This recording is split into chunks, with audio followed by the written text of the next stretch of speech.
Ô, ô Lazarine, boa noite para você, sua família.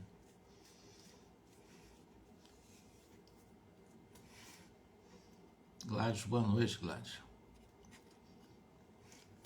Erlen, um grande abraço, Erlen. Obrigado. Muito obrigado a vocês pela manutenção desse nosso grupo de estudo. Me estimula muito. Agora mesmo eu fiz um estudo lá para a minha irmã Débora, Alice, boa noite, do Rio Grande do Sul, 1h30. Tem 10 minutos que eu parei expondo uma síntese. Paulette, boa noite para você. Fazendo uma síntese do livro Nosso Lar. Ela até mandou para mim a gravação.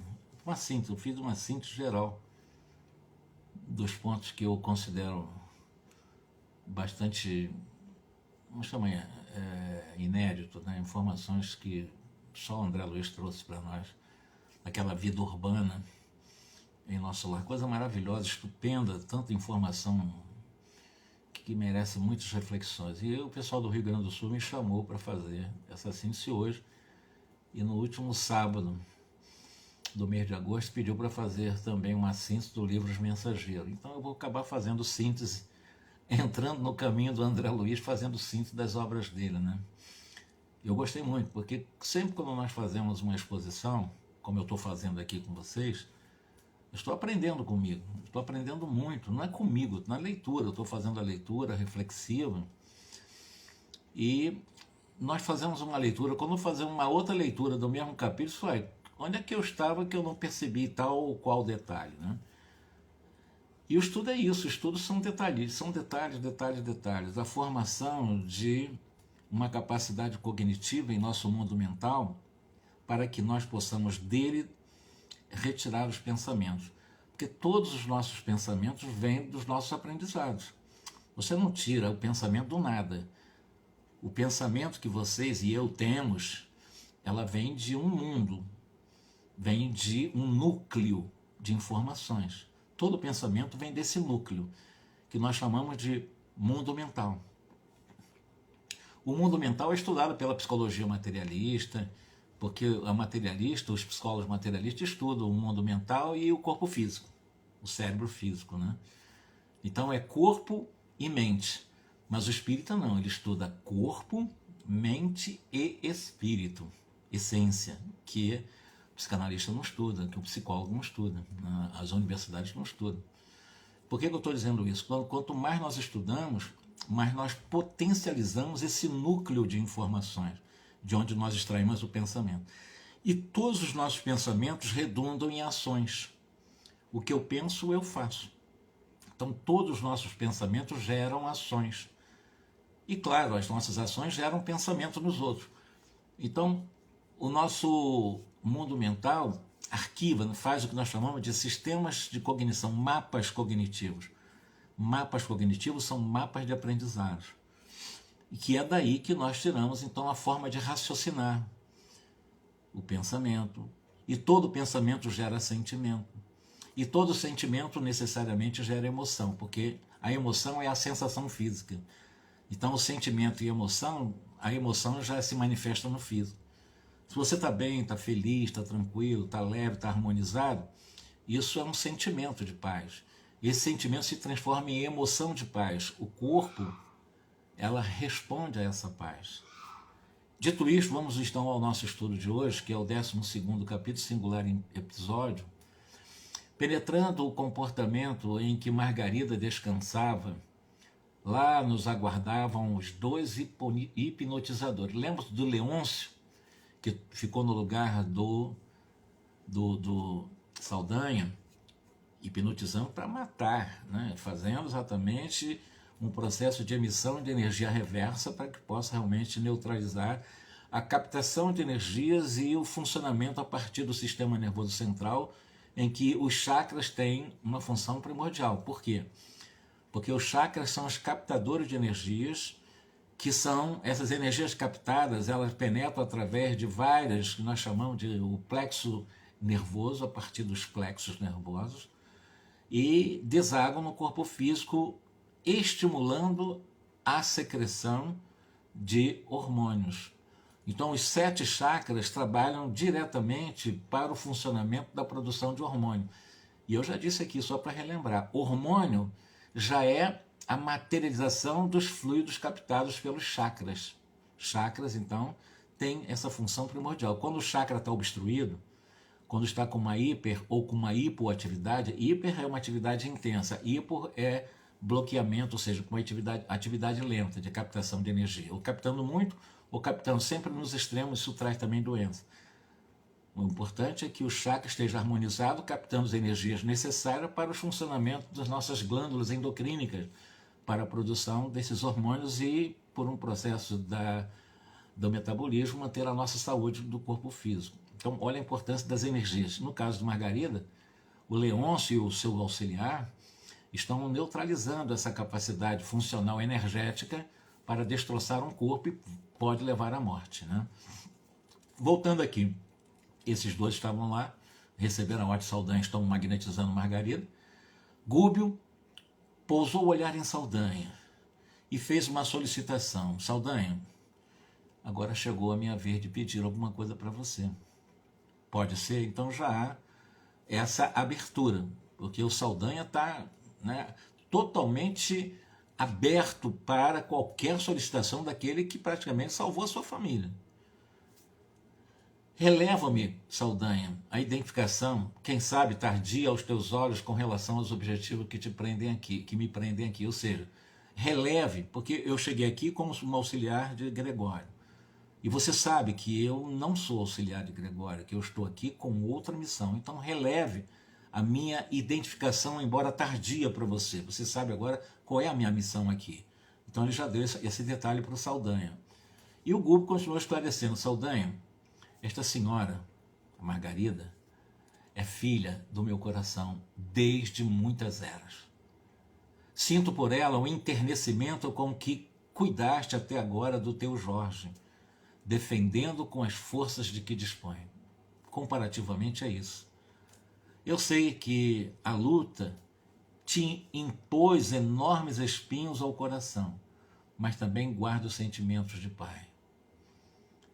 Não te merecerei por acaso? Aí vai perguntar, será que eu não mereço de você uma simpatia, um auxílio, um socorro, uma ajuda? Porque nós somos irmãos na abnegação aos filhos companheiros da mesma luta. Você ama o Jorge, eu amo profundamente a Margarida. Aí o André Luiz disse, observei então essa cena comovedora que minutos antes se me afigurava inacreditável. Saldanha contemplou Gúbio com o olhar de um filho arrependido. Grossas lágrimas brotaram-lhe dos olhos, antes eram olhos frios, passivos de um obsessor, um verdugo, um vingador.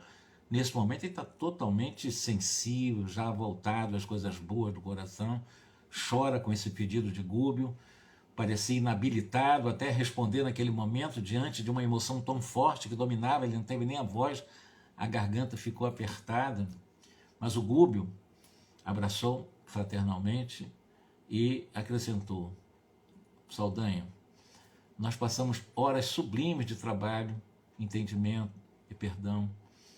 Não desejarás desculpar os que te feriram, libertando, enfim, quem me é tão querida ao espírito que é a minha filha Margarida? Porque chega sempre um instante no mundo em que nos cansamos dos nossos próprios erros. Nossa alma se banha na fonte purificadora do pranto renovador e esquecemos todo o mal a fim de valorizar todo o bem. No outro tempo, persegui, aí olha só que coisa interessante que vocês vão ver. O Gúbio, essa alma elevadíssima, ele começa a dizer o que ele foi em suas vidas anteriores. Em outros tempos, eu persegui, eu humilhei, não acreditava em boas obras, supunha-me dominador, invencível, quando não passava eu mesmo de um infeliz e insensato. Considerava inimigos quantos me não compreendessem os caprichos perigosos e também eu considerava inimigo aqueles que não enaltecessem a minha loucura. Isso o Gúbio dizendo da vida dele anterior. Eu experimentava infernal prazer quando adversário esmolasse piedade ao meu orgulho e gostava de praticar a generosidade humilhante daquele que determina sem concorrentes. Mas a vida, que faz caminhos da própria pedra usando a gota d'água, retalhou meu coração com o estilete dos minutos, transformando-me devagarzinho. E o déspota morreu dentro de mim. O título de irmão é hoje o único de que efetivamente me orgulho. Dize-me, Saldanha, amigo, se o ódio está igualmente morto em teu espírito, fala-me, se devo contar com teu abençoado concurso das tuas mãos. Saldanha enxugou os olhos, fixou humildemente no Gúbio e disse para ele, comovendo-nos, ninguém me falou ainda como você, Gúbio. Tuas palavras são consagradas por uma força divina que eu não conheço, porque chego aos meus ouvidos quando já me encontro confundido pelos teus atos tão convincentes. Gúbio, faça de mim o que desejares. Adotaste nessa noite por filhos de teu coração todos os parentes em cuja memória ainda vivo. Amparaste o meu filho demente, ajudaste minha esposa alucinada, protegeste-me a minha nora infeliz, socorreste-me a própria neta indefesa e surpreendeste-me que me perturbavam sem motivo justo. Como não enlaçar agora as minhas mãos com as tuas mãos na salvação da pobre mulher que amas por filha? Ainda que ela própria me houvesse apunhalado 1000 vezes, o teu pedido, nessa hora, após o bem que me fizeste, redimi-la-ia ao meu olhar. E detendo a custo o pranto que lhe manava espontaneamente, Saldanha ainda acentuou com uma expressão muito respeitosa a Gúbio. Poderoso espírito e bom amigo, que me procuraste na condição de servo apagado para acordar-me as forças enrijecidas no gelo da vingança. Estou pronto a servir-te, sou teu de agora em diante. Aí o Gúbio corrigiu, não, seremos de Jesus para sempre. E, abraçando efusivamente, conduziu a pequeno aposento, naturalmente para organizar um plano de ação eficiente e rápido na sua transformação para, ao invés de vingança do pai de Margarida e da própria Margarida, porque ele quer se vingar do pai, o juiz, através de Margarida, somente aí eu me lembrei que nos achávamos na presença de ambos os hipnotizadores em função ativa junto ao casal em repouso. Ou seja, o André Luiz está lembrando, poxa, essa conversa foi tão linda, tão emocionante entre o Saldanha e o Gúbio, mas eles não podiam esquecer que quem ainda estava lá no comando, na magnetização para destroçar a vida de Margarina, era o Leôncio e aquele outro auxiliar do próprio Saldanha. Um deles se revelava inquieto, demonstrava-se francamente compreensivo.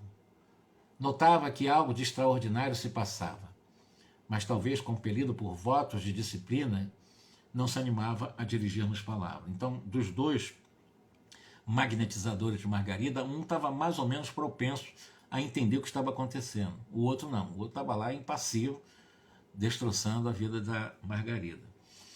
E, evidentemente, notava que algo de extraordinário se passava. Mas aí, considerando, né, que o outro não acusava qualquer emoção, continuando alheio àquele drama que nós estávamos vivendo ali, figurava-se o outro, né, um autômato em serviço, impressionando-me, inclusive a sua impassibilidade no olhar, era duro no olhar. Então, dos dois magnetizadores, um entendeu a situação mais ou menos já à distância, o outro não, o outro estava lá ainda com vontade de se vingar.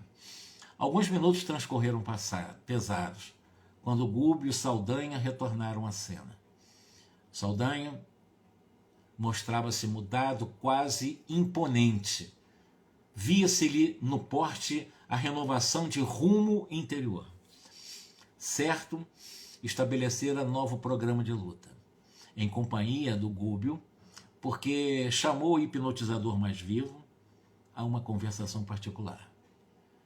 Próximo de mim, a palestra desdobrou-se clara. Então, o André Luiz ficou escutando a conversa do Saldanha e o Leôncio, que é um dos magnetizadores que ficaram substituindo enquanto eles foram lá naquele médium.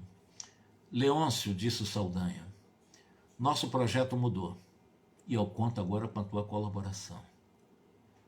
Aí o Leôncio perguntou o que houve. Um grande acontecimento. E continuou, né, o Saldanha explicando. Nós temos aqui, e apontou para o Gúbio, né, um mago da luz divina. Em traços rápidos, narrou-lhe os sucessos da noite, em comovedora síntese, terminando por apelar. De tudo que você ouviu em relação ao Jorge, a minha esposa Irene, a minha nora e também a minha neta, eu posso contar com você? E, evidentemente, pedindo colaboração agora do Leôncio, ele disse perfeitamente. Com certeza, eu sou amigo dos amigos, não obstante os riscos dessa empreitada. Nós vamos ficar sob risco aqui, nós temos um Gregório que é o nosso comandante maior. E designando com um golpe de olhar o outro magnetizador que prosseguia operando ao lado de Margarida em serviço automático, ele objetou. É indispensável, porém, todo cuidado com o Gaspar, que é o outro magnetizador, que não se acha em condições de aderir ao nosso plano. Aí o Saldanha disse, tranquiliza-te, providenciaremos tudo, fica tranquilo, deixa comigo o Gaspar. E mostrou Leôncio estranho brilho nos olhos. Dirigiu-se ao Saldanha, né, e falou quase que suplicando. Escuta, Saldanha, você conhece o meu problema, não conhece? Já que foste socorrido pelo mago da luz, o Gúbio, não poderei receber também uma contribuição dele por minha vez? Isso, o hipnotizador do mal, vingador também, agora viu que o Saldanha se modificou porque foi profundamente auxiliado da sua família. Disse, eu quero ver se ele me ajuda também, eu preciso de ajuda também. Foi o que ele disse para o Saldanha. E eu tenho na Terra a minha esposa seduzida e o filho à morte. Então ele conta, ele desencarnou, deixou a esposa e um filho pequeno, a esposa está sendo seduzida e o filho está morrendo. Imprimindo o inovidável acento na voz, observou, Saldanha, você não desconhece que sou um criminoso, mas eu ainda sou pai. Então Leôncio, ele cometeu crime na Terra. Se eu pudesse livrar o meu filho da revolta, da sepultura, enquanto é tempo, considerar-me-ia sumamente feliz se eu conseguisse fazer isso. Sabes que um condenado não deseja igual sorte para os rebentos do coração. Ante o choroso apelo, Saldanha não hesitou. Bem, tornou o Saldanha, procura o benfeitor Gúbio e coloca para ele o seu caso, mas com franqueza, mostra para ele o seu coração, o que você está passando. E o Leôncio, tudo bem, eu vou fazer isso. Aí chegou respeitosamente perto do Gúbio, explicou, né, para ele o que estava acontecendo na vida dele. Amigo, acabo de saber, com que devotamento mobiliza a tua força, diz o Leôncio, a benefício de criaturas desviadas do bem, como nós, que nos sentimos desprezíveis diante de todos. É por isso que também eu venho implorar-te auxílio imediato, o Leôncio pedindo ao Gúbio. Aí o Gúbio disse para ele, o que eu posso ser útil para você? Eu passei para cá há longos 7 anos, está desencarnado há 7 anos, e deixei no mundo a minha mulher e um filhinho recém-nascido.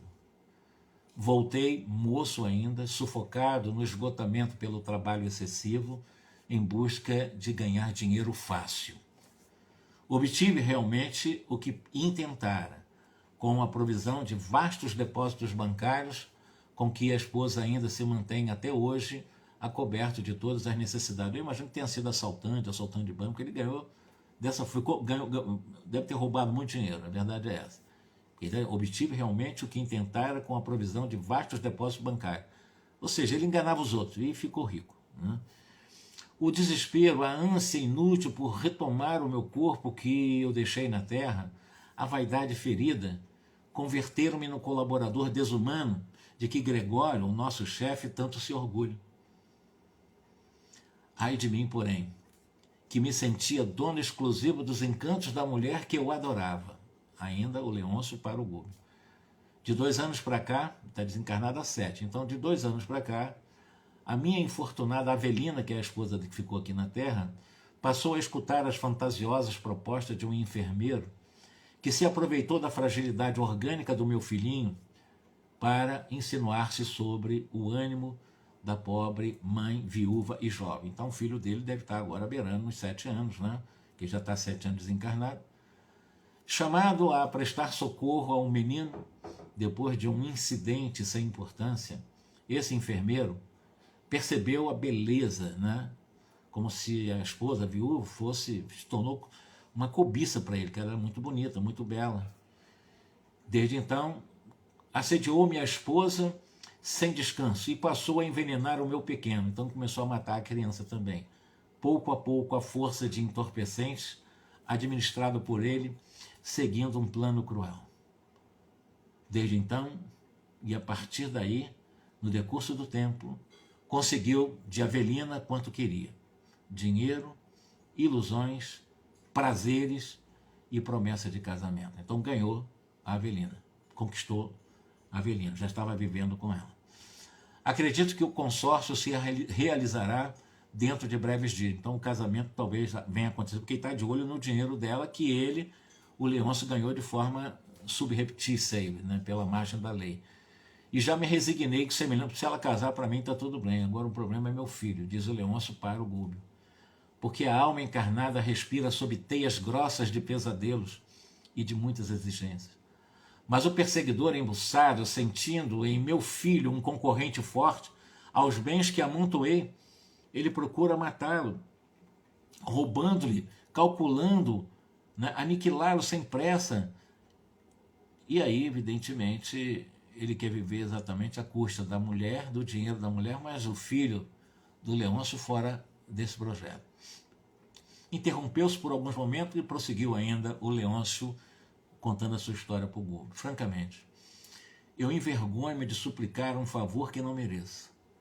Mas o espírito pervertido como eu, que pede recursos salvadores para os entes amados, guarda consciência do próprio infortúnio no mal que elegeu para inspirar-lhe o caminho. Gúbio, por piedade, meu desventurado Ângelo permanece à beira do túmulo. Por favor, ajude. Admito que o fim do corpo esteja marcado para breves dias, se mãos amigas e devotadas não me socorrerem à altura de nossa indigência.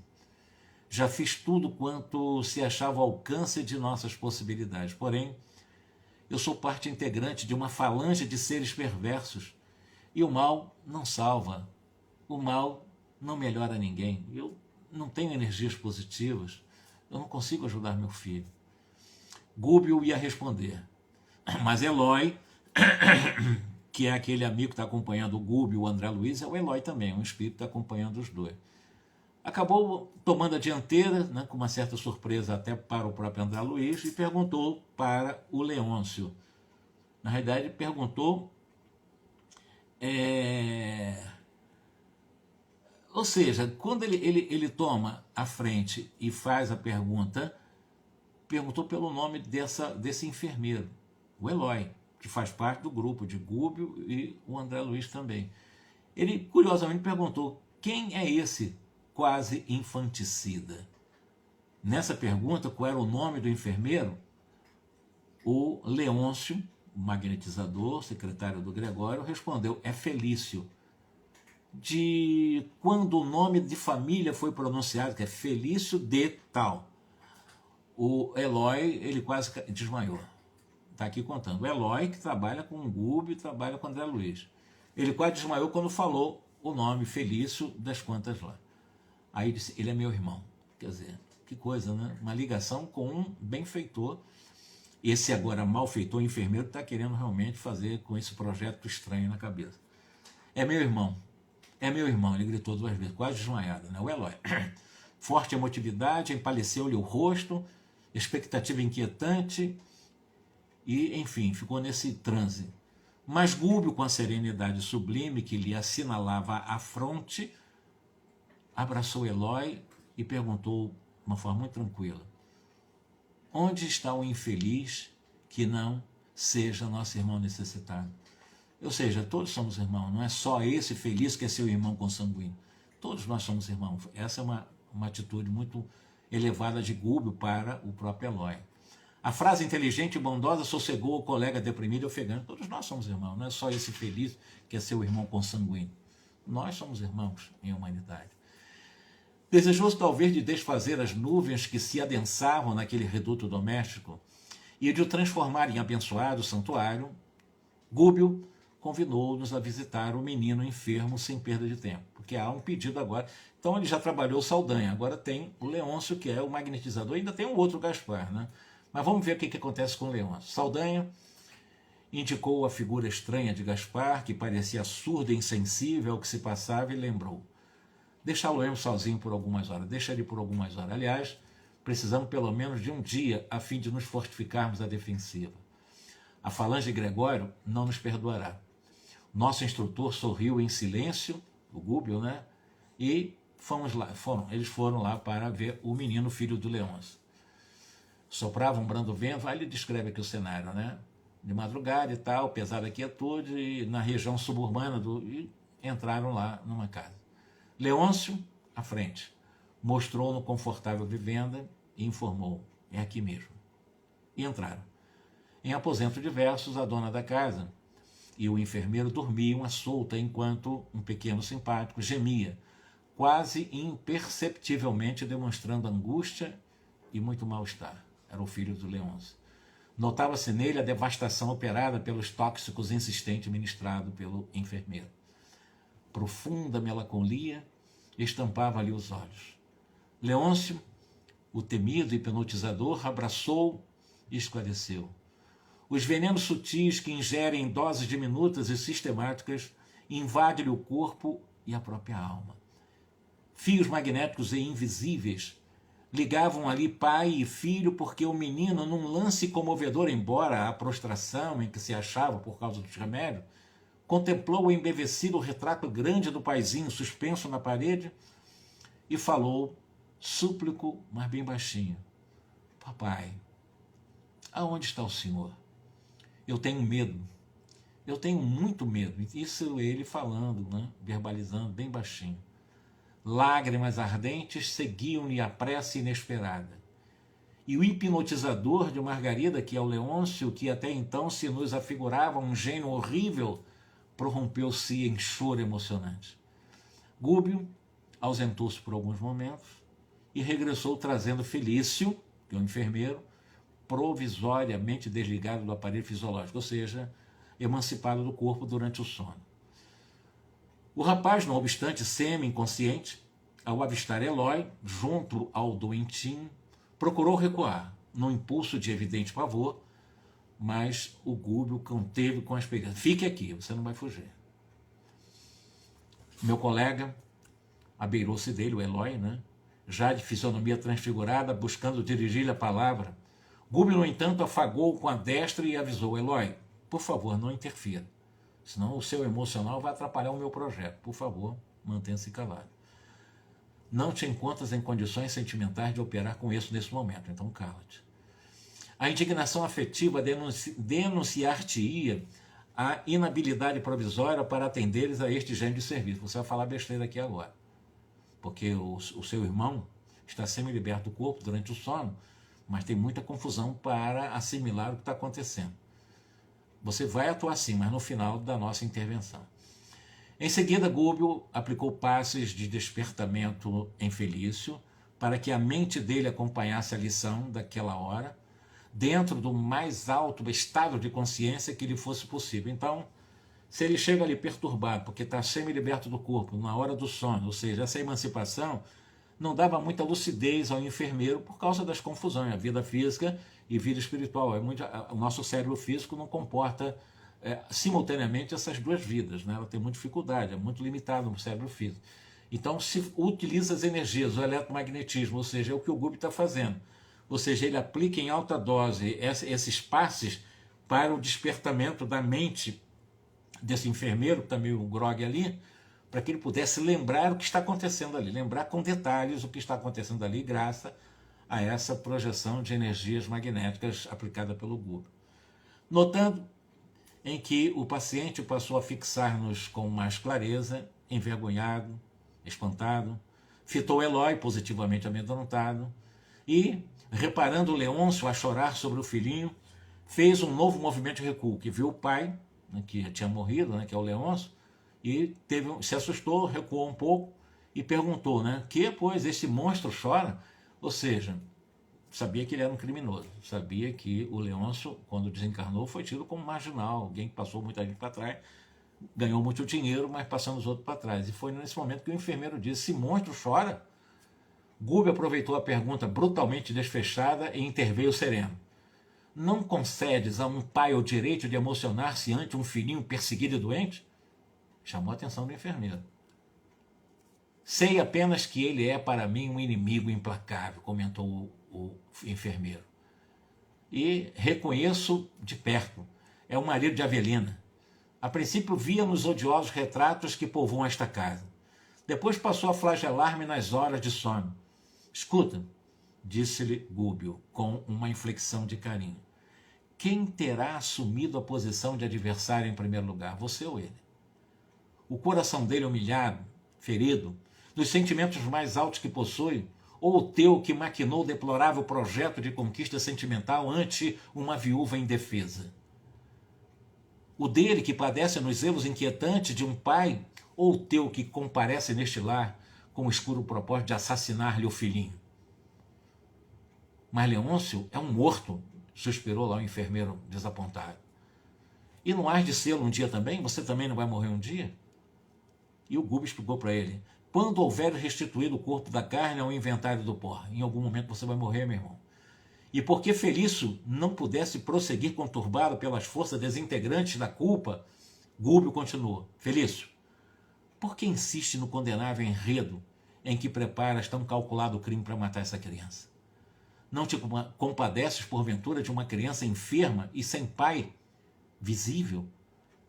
Tens Leôncio na conta de um monstro, por defender o frágil rebento do coração, tal como a ave que ataca, ainda que impotente, na ânsia de preservar o seu ninho? Que dizer, porém, de ti, meu irmão, que não vacilas em devassar este santuário tão somente com o intuito do gozo e do poder? Como interpretar-te o gesto lastimável de enfermeiro que se vale do divino dom de aliviar e curar para perturbar e ferir e matar?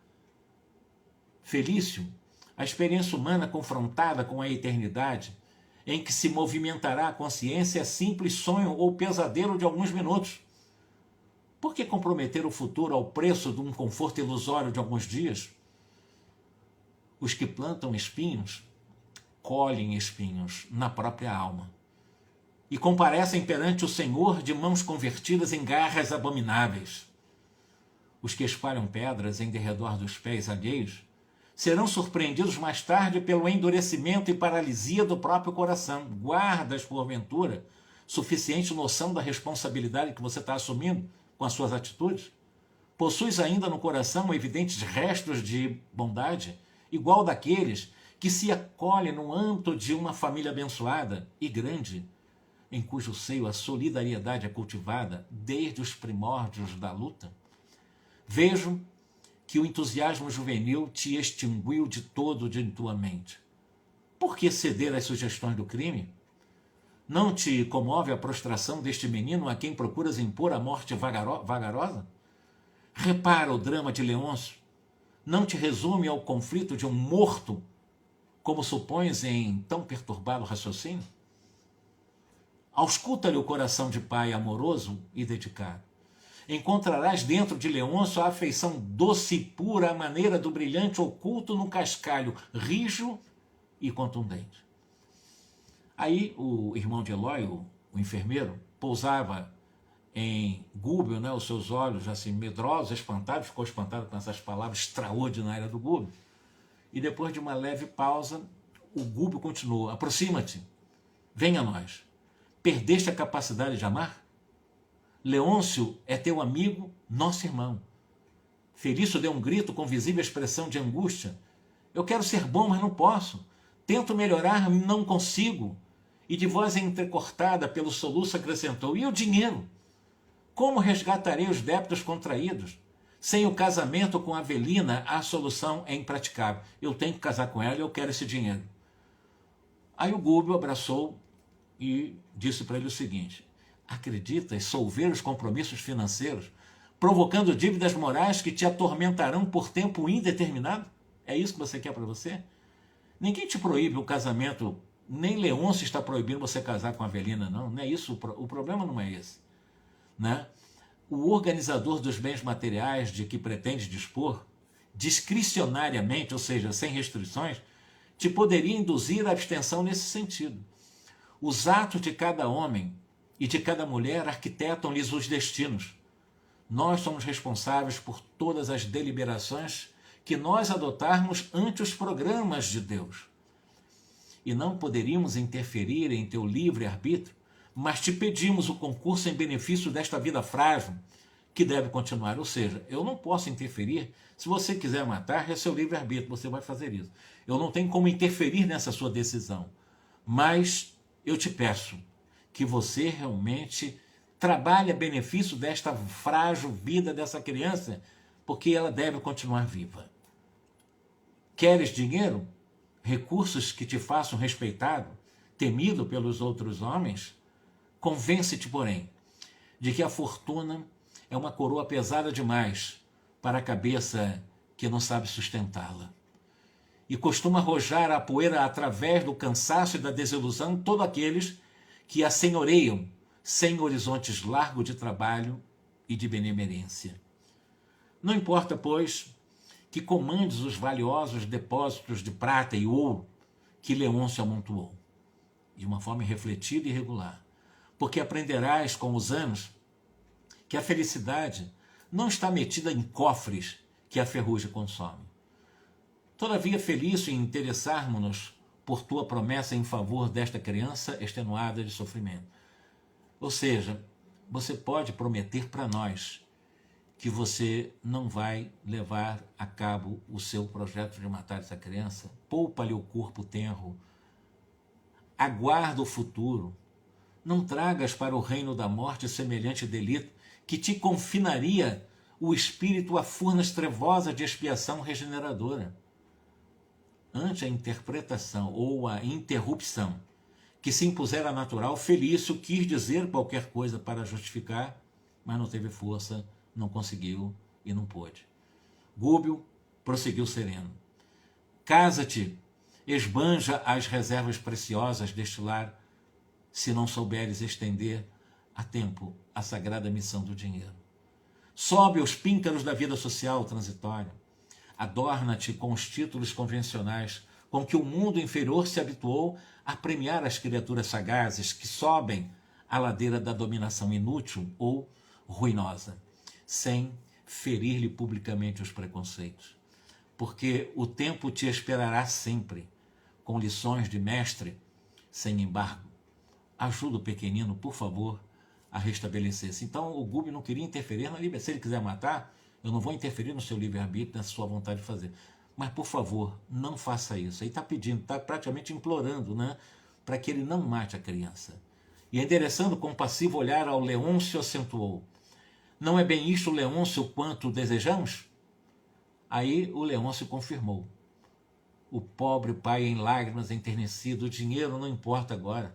Reconheço que a Avelina é tão livre quanto eu mesmo, diz o Leôncio para o Felício, o enfermeiro, e para o próprio Gúbio. Mas se meu filho continuar na terra, eu tenho esperanças em minha própria regeneração. O que eu quero é manter o meu filho vivo. Terei nele um companheiro e um amigo ligado à minha memória, em cuja capacidade de servir eu poderei encontrar um bendito campo de serviço espiritual. Eu acredito nisso. Este menino, por enquanto, é o único meio de que disponho para retomar a crença no bem que me havia afastado. Reconhecendo-lhe o doloroso esforço para falar e rogar naquela hora, Gúbio abraçou, ergueu e disse: Leôncio, Jesus crê na cooperação dos homens. Tanto assim que nos tolera as imperfeições renitentes, até que aceitemos o imperativo de nossas conversões ao supremo bem. Por que havíamos então de descrer? Confio na renovação de Felício. Ou seja, ele vai com certeza nos ouvir. De hoje em diante, o teu filhinho não será mais vigiado por um perseguidor, e sim protegido por desvelado benfeitor, digno de nosso concurso fraterno. Eu acredito que o Felício vai ajudá-lo a partir de agora. Até porque você abriu mão, ela pode casar, você abriu mão do dinheiro, mas você está implorando pelo seu filho. Eu implorei pelo seu filho. O Felício haverá de se renovar e com certeza de aqui por diante será um desvelado benfeitor do seu filho. Eu tenho certeza disso. E o enfermeiro, vencido por semelhantes palavras, ajoelhou-se diante de todos, né, e jurou: em nome da justiça divina, prometo amparar esta criança como verdadeiro pai. Mudou totalmente a forma de ver a vida, porque agora ele está bem consciente, ele foi magnetizado para que esse sonho pudesse ser lembrado quando ele acordar. Então ele está muito lúcido nesse momento por causa do Gúbio. Ele percebeu todo o detalhe, viu que Leôncio já não vai perturbar Lumaio, que o único objetivo de Leôncio não é dinheiro nem a esposa, mas sim o filho. E ele, em nome de Deus, prometeu exatamente amparar a criança. Em seguida, reergueu-se, tentou beijar as mãos de Gúbio. Aliás, todo mundo tenta beijar a mão dos Gúbio, até eu, se estivesse ali, ia beijar as mãos dele o tempo todo. Mas o nosso instrutor, abstendo-se delicadamente de receber a homenagem, recomendou a Eloy, que é o irmão do enfermeiro, e a mim mesmo, que é o próprio André Luiz, conduzíssemos o paciente ao corpo físico, enquanto ele mesmo aplicaria passe de fortalecimento na criança. Felício abraçou-se a nós, aos dois, depois de nosso auxílio por reajustar-se no aparelho carnal. Acordou no leito, chorando bastante. O lance, porém, não terminou aí. Forçando a situação, de algum modo, Eloy... Aí o Eloy entrou. O Eloy estava meio baqueado, né? O Eloy é irmão dele, né? Embora desencarnado. Então, forçando a situação de algum modo, Eloy inoculou-lhe intensa energia magnética à esfera ocular e o irmão, apalermado, viu-nos ambos por alguns segundos. Boquiaberto, assombrado, não sabia o que dizer, mas Eloy acercou-se do seu irmão Felício, o enfermeiro, né? E com benéfica indignação, estava muito chateado, estava muito aborrecido, né? Mas benéfica indignação, a resplandecer-lhe dos olhos, exortou francamente: se assassinares esse menino, eu mesmo te punirei. Está chamando a atenção o irmão dele, agora tem autoridade, sou teu irmão. Se você assassinar, eu vou te punir. Vai se tornar o obsessor dele? Bom, é o que está aqui escrito, né? Por isso que o Eloy não queria que ele entrasse no começo, porque estava emotivo, né? O irmão dele querendo matar uma criança com interesse no dinheiro e na mulher. Bom, o enfermeiro proferiu um grito terrível, deixou cair um travesseiro, a cabeça desfalecente, perdendo-nos de vista. Nesse instante, acreditei com sinceridade que a promessa de Felício seria cumprida integralmente. Ou seja, o capítulo de hoje termina aqui. Na realidade, nós vimos aqui mais um trabalho do Gúbio. Trabalhou com Saldanha, está trabalhando agora com o Leôncio. O Leôncio é o líder, que foi substituir imediatamente o Saldanha para manter a magnetização na Margarida. E um trabalho extraordinário de começo, o verbo, né? O verbo amoroso, o verbo verdadeiro, porque a palavra, a verdade, é como um diamante. É muito precioso. A palavra é uma coisa muito preciosa, né? Quando bem colocada, amorosamente colocada, é um diamante que é precioso. Nesse finalzinho aqui dessa indignação benéfica, né? Que chama de indignação benéfica, é uma coisa interessante, né? Que é o mesmo diamante, mas é um diamante jogado na testa, né? Porque é irmão dele, Eloy, pro enfermeiro, né? Se você assassinar, eu mesmo vou te pegar. Coisa de irmão para irmão, né? Mas de qualquer maneira é muito interessante, porque o André Luiz teve a absoluta certeza, na sinceridade da promessa de Felício, quando ele se ajoelhou lá, disse que a partir de agora eu vou ajudar essa criança, eu vou ser o pai dela. Muito legal, eu acho que realmente é um capítulo extraordinário para nós, mas lembrando aqui a dificuldade do Gúbio para ajudar a sua filha, né? Já convenceu o Saldanha, agora o nosso irmão Leôncio, vamos ver como é que vai acontecer, como é que vai ser o trabalho do Gaspar, mas veja que é um trabalho difícil, porque ele começou lá, preso lá com o Gregório, para salvar a menina. Olha a dificuldade que se tem para fazer um trabalho desse. É muito, muito trabalhoso, muito, não é pouco trabalhoso. O Gúbio está trabalhando muito pela filha dele, não é pouco não. É coisa inimaginável, é um sacrifício absoluto, né? É para nós aprendermos. Imagina um dia estarmos assim, no mesmo patamar de um Gúbio, né? Que maravilha, né? É isso. Na próxima quarta nós vamos dar continuidade a um outro capítulo, né? Finalmente o socorro, Vamos ver como é que vai acontecer o socorro de Margarida, tá bom? Olha, um bom final de semana para todos vocês aí, tá? Erlen, Nazarine, Alice, Sérgio que entrou também, Eleusa, minha esposa, Paulette, e assim vai, né? Um grande abraço para todos vocês, tá?